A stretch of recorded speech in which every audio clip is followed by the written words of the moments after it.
lovely spring day up on the lawn, and I'm airing out this small selection this afternoon for one reason. The topic of today's video is this: the simple yet mighty and historically significant thumb shifter. So, bit of a history and science lesson. Obviously, if you're not into that sort of thing, then definitely turn off now. You're not going to see any fast cars or rad stunts on this video. This is pure science. Right, so starting at the beginning, in 1988, when I got this Ridgeback, or an equivalent of this Ridgeback, obviously you'll have seen my video about this specific bike last summer. This was the first type of thumb shifter, in fact the first gear shifter I ever laid hands on. It's hollow plastic, it's indexed, but it's very flimsy. Obviously it's got a wicked sort of 80s retro futuristic look about it, but as you can see, it's quite brittle. You can see where the cable housing goes in, it's cracked, and these things didn't last long. In fact, I replaced this with a Deore one on my Ridgeback back in about 89, and we'll talk more about that in a bit. There are lots of different types of thumb shifters. The next sort of serious bike I got had these Deore ones, which were actually marketed as DX, although they never said DX on them. And that's kind of the subject of today's film, really, is the differences between DX and the absolute icon, which is XT. So these XT shifters, which I have quite a few pairs of, I'm very privileged to say. I couldn't afford back in the day, which is why I put the DX on the Quinny here. And there are differences. I've been kidding myself that I'm going to keep these DX ones on the Quinny, but the fact is they do have a fatal flaw, which people don't really talk about. So allow me to explain. Actually, before we get to the fatal flaw, which is the interesting bit, perhaps a bit more historical context. In the very early 90s, a new type of gear shifter came out, which was known at the time as Underbar Shifting. So where the thumb shifter sits on top, the new types of shifters, the rapid fire trigger types, which of course are prototypes of what we all use today, came out. And as you can see, there's a lot more complexity. There's a lot of internals and springs and ratchets and pulls. The first normal ones had two triggers next to each other. These XTR ones, of course, which were top of the range, came out a little later with the opposing release shifter, which of course is what we use today. Now, these were massively complex, and people at first didn't really adopt them as quickly or as eagerly as Shimano had hoped. In fact, for most of the 90s, pro riders, and of course this trickled down to us normal riders, still wanted thumb shifters, even though Shimano was trying to discontinue them.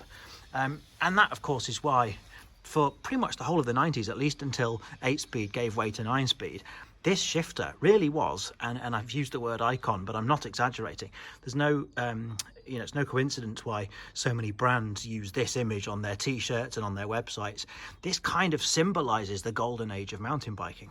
So to explain why, obviously massive, simplicity. It's just a lovely alloy lever that you can, grab a fistful, even if it's covered in mud, and get really nice, crisp and accurate shifting.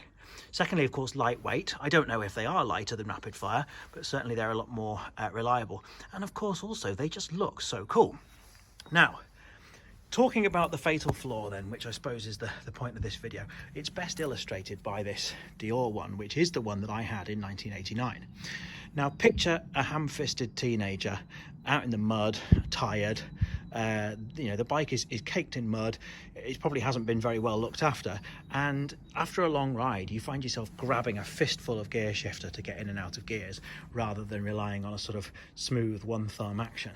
And without too much effort, as you can see here, the steel plate that the shifter rotates around, which of course was aluminium on the XT, that's the flaw. The steel bends, and once it bends, you can see the line where the shifter barrel is, and see where it's sort of peeling away from the steel plate, only by about, less than 5 degrees.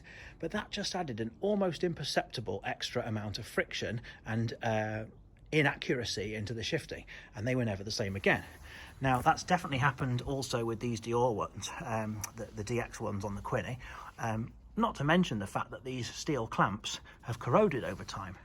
So whilst they were pretty much the same as XT, barring the slightly heavier steel clamps, these steel clamps have made these DX ones, on comparison to the XTs on some of my other bikes, absolutely rubbish. They're just not as accurate, they're not as crisp, they don't have that lovely one finger clicking action. So I decided it was time to finally bite the bullet and replace them with XT. I'm still going to archive these because obviously I have decades of history with them, and I'm a very sentimental man, so they're not going in the bin. These have served me well, and I'm sure I'll find some use for them. In fact, I have still got DX, or Deore as they're actually branded, on one of my other bikes on the Rally that I keep in my office, and they work absolutely fine. But then of course that bike is not ridden by a ham-fisted teenager in the mud, so they'll continue to work fine. But for a bike like this, that obviously I'm trying to upgrade while still preserving a bit of its historical significance, I think XT is the most appropriate upgrade. And here are the clickety-clicks in question. Now, as I said, these things were so popular and so sought after universally in the 90s and throughout the whole of the 90s that they're not hard to find nowadays. There's always several pairs on eBay. Very, very seldom pairs that are immaculate. You will get boxed ones for hundreds of pounds, or you might get lucky, like I did, if you wait long enough and find a pair that clean up good as new. So these absolute beauties are going on the Quinny. One final word on why these endured so long. They were only ever manufactured as 7-speed, and of course Shimano went 8-speed in the sort of early to mid 90s. But what these had was that hidden click that people talk about. So whilst that's supposedly the top gear, there is a little bit more pull. There you go. It's not actually marked on the dial because Shimano didn't really, I mean, as I said, they were trying to discontinue these things. But the reality is you could use this with an 8-speed cassette and have perfectly accurate index shifting. So it wasn't until 9-speed came out, I think it was 99, that I went Mega 9, that in my case I ever even tried underbar shifters, because I was always a thumb shifters man, as were so many. Anyway, very lucky to have these, and let's get cracking.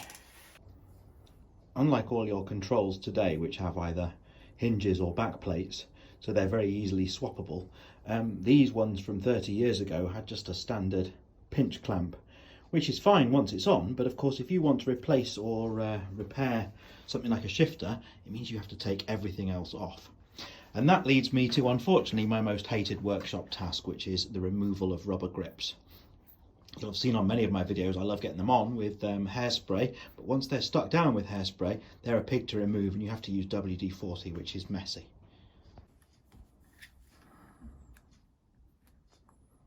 Of course I could just slip these off with a Stanley knife and then put some new ones on, but I'm not Prince Geoffrey of Brunei. Waste not, want not.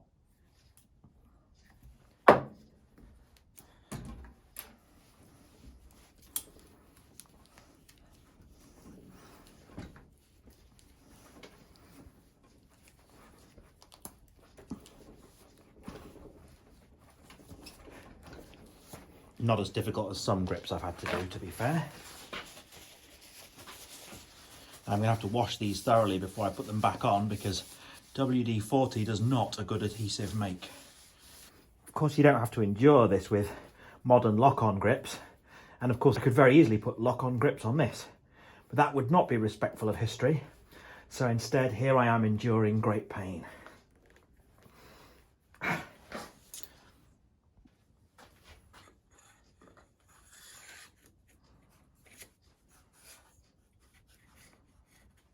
Now, with respect to recabling these shifters, I know that the Don, aka Gary's Project, is going to be watching right now from down under, and he will always say, in fact he's been known to say that he always finds a way of cleaning up and reusing cables because he doesn't like waste any more than I do. Now, I'm slightly lazier than Gary, and I am actually going to bin one of these cables. It's possible, of course, to thread an already used cable back through all the housings, but of course where it's been pinched here by the pinch bolt, you're going to get a slightly crimped, kinked bit which isn't going to feed through too easily. So, out of respect for Gary, I'm going to compromise. I'm going to cut off this cable about here and then use what's left as a front shifter cable, and then I'm going to put in a new rear shifter cable to replace this one. So I'm only actually replacing one cable, which I hope isn't entirely environmentally irresponsible.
So there we go. This one-piece alloy body makes all the difference when you compare it to this stamped steel and plastic body. That's the reason why this is so much inferior to the XT that's replaced it. So I'm really happy with that. Anyway, stay tuned and please subscribe and smash that bell. You know what to do. I'm working on another video at the moment of a mystery build, specifically looking at some 80s technology, which obviously you're not going to want to miss. Anyway, thanks for watching and see you soon.